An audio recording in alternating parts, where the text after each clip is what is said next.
dheengadda barreessi ture waa'ee Singapore san keessattiin baradhe namicha biyya san jaare jala taayetiin dhaggeeffachuu ture akka darasaatitti biyyi magaalaan ka guddattu waa irra dibuudhaan miti wanni kooridarii amma jaan kun biyya diigaa jira malee biyya tolchaan jiru mee waa isin gaafadha ta Finfinnee yeroodhaaf haa dhiifnu magaalaatti xiqqoo inni biraan lama qofti irra jirtu baddee isaa yoo fudhattan takkaa'u adaabbaa yoo fudhattan takkaa'u meebi najjoo yoo fudhattan magaalonni tuni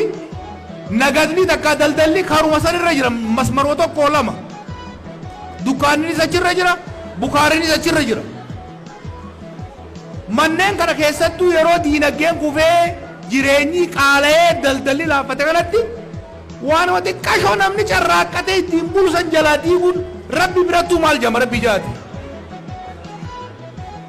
hoggaa takka takkasaa jarri kuni biyyuma san balleessuudhaaf diiguudhaaf sheeyxaanni ergee jettee hanga if gaafattu si fidaa jechuudha kun dhaabbachuu qaba